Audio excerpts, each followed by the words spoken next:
the 300 versus the new 338. Which one is better? It's a question as old as time, or at least as old as like the last 2 weeks since we knew the 338 was coming, but we're here on the Hirschfelden range to put that to the test. And actually, before we do any proper testing, there's one thing that I want to show that we kind of figured out on stream that has been kind of bugging me.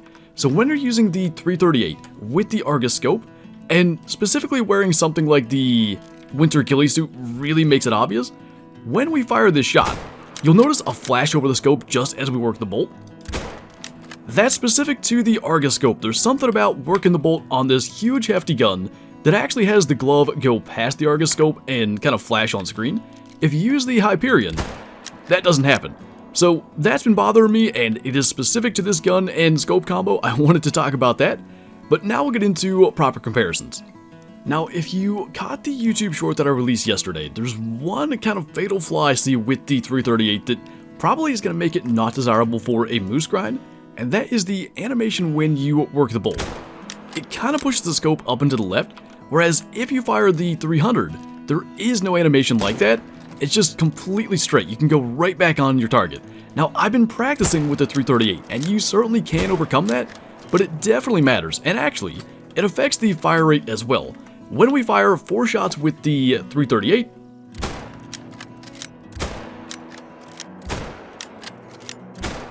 we get a time of 4.6 seconds when clicking as fast as possible to try to just get the fastest fire rate. When doing the same with the 300,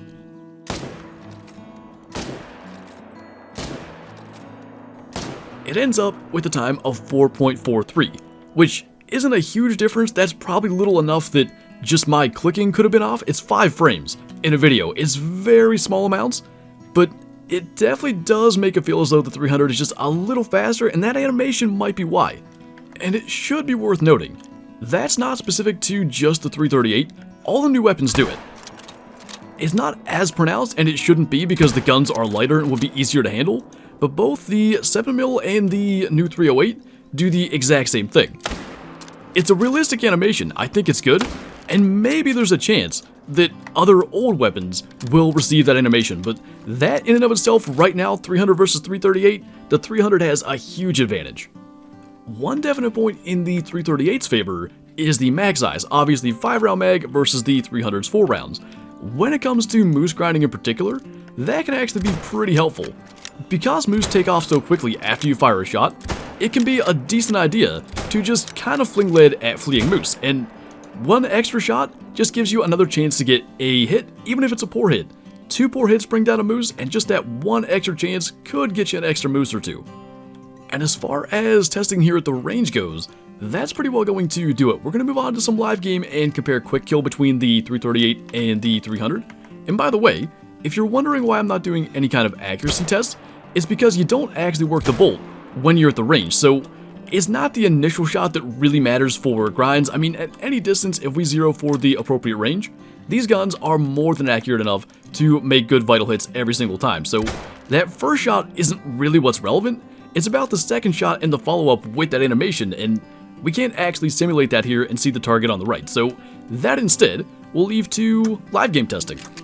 Now this is absolute pure luck that these bears are here and has nothing to do with what I wanted to test, but I actually do think the 338 is going to be pretty decent for bear grinding, and the reason is, bears don't flee that fast. You get a lot of time for a follow-up, and the follow-up shot is what I'm talking about, but like that's not difficult to do at all with the 338, and we still had more time to get that shot off. So when we return to the black bear grind, I really do think that this is going to be the gun that we have in hand. But as far as moose grinds, which obviously that being the newer great one and what everyone's kind of concerned about at the moment, I don't know if it's going to be as obvious a choice. And speaking of obvious, I don't know that we really need to take the time to look at this because of course it is 100% quick kill a 338 on a black bear. So that's obviously going to be nice, and again, you've got that extra round capacity, which is going to be, I think, a pretty big benefit for black bear. Now you have to, at least to hunt their drink time, grind at night, and very often you just end up spooking bears that you can't see because they're hiding in the reeds, and of course it is dark out. So that's going to be a plus. I really think that will be the weapon of choice for the black bear grinds, but we're going to try to find some bison and compare quick kill because when it comes to moose, it's a little bit more important to get a really good shot and get the most power you can. And so the way that we'll test this is we'll try to make as similar a shot as possible on the same species at the same distance with both weapons. So we're just under 150 meters here with this bison, and we'll try to make a shot just behind the shoulder with the 338. If we can remember about the height that we put it, we'll even try to incorporate that. But it's very obviously a long shot, and we'll see what the quick kill ends up being. From testing this on stream over on Twitch on Friday, I would expect somewhere in the area of like 30 to 50%, but it really depends on the range. So let's take a look, and the numbers to remember are going to be just over 150 meters actually, 150.21, single lung shot, and a quick kill percentage of 24.4%. So now, we'll try to line up that exact same thing on a Plains Bison with the 300, and see what we get. So the distance here is about the same, the angle I think is as close as we're going to get, and I'm actually going to let him go to drink one more time, because I want him to be in as close a position as possible to what we did with the 338. So just behind the shoulder, kind of high up-ish, and we'll see how that does. It looks, so far, like it's going to be pretty similar. The tracking distance pretty much felt the same, so this will be really interesting. Shot distance of 152 meters, so I think 2 meters further. Right lung again, I feel like that's almost the exact same spot, and 26%. So that's actually, with the 300 being just a little bit further, actually 2% higher quick kill. That's how close the 300 and the 338 are. From testing over on Yukon Valley, usually the 338 ended up with just slightly higher quick kill, but it's very comparable almost regardless. Now, Bison are one medium to test the weapons out on, but I think again, in the context of moose Great One grinds and all that stuff, we should take the guns to Medved and shoot some moose. Now this test may even give us the chance to actually test getting a follow-up shot off as well, but I actually think in this case it will be pretty easy, and I'll explain why after we go for the shot, because I don't want them to end up moving and changing our angle. So as soon as he kind of stands back up straight, we'll do the same thing, and that's what I thought was going to happen. Moose, when they're not phasing you, kind of like turn to look at you when they get alerted by a shot, and when that happens, there's plenty of time almost regardless of weapon other than maybe a muzzleloader to get a follow-up shot off. But after killing thousands of moose on the Great One grind, I can say with confidence that not every time are you going to get a situation like that.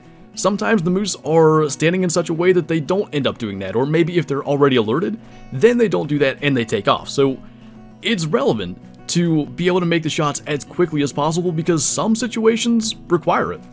That said, as mentioned, I've been practicing with the 338 and overcoming that working the bolt animation, and it wasn't difficult to get back on target. It just is a little more difficult than with the 300. So this would have been the second one we shot. Almost actually hit the heart on him, and just to check it, 56% quick kill at 143 meters. The one that we'll be able to more easily kind of replicate though was the first one, which I think was just over 150, which I'm doing on purpose.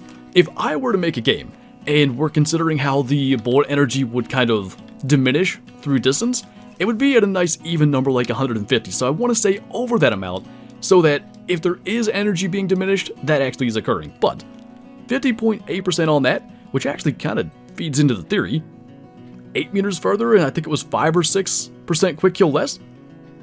Good to know, but just over 150 and almost 51%. Now we'll try that with the 300.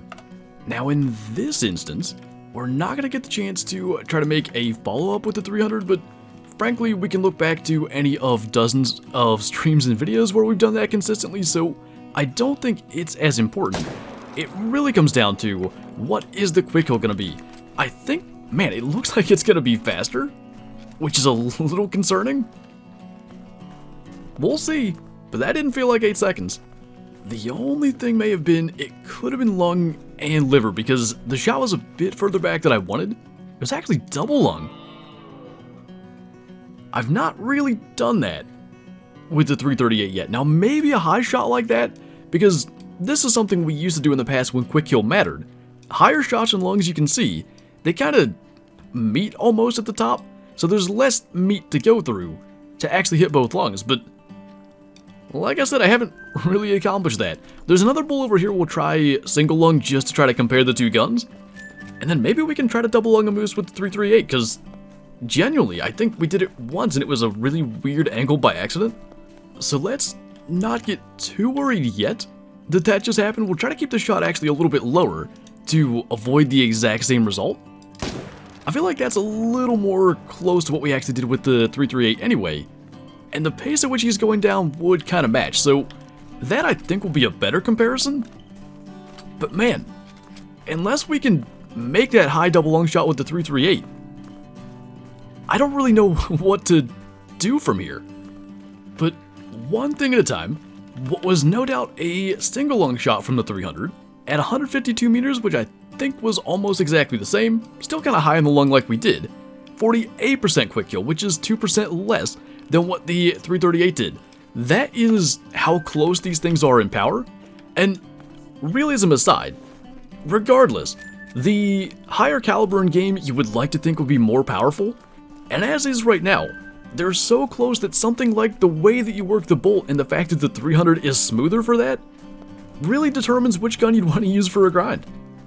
I have now tried to make that same exact shot with both guns multiple times.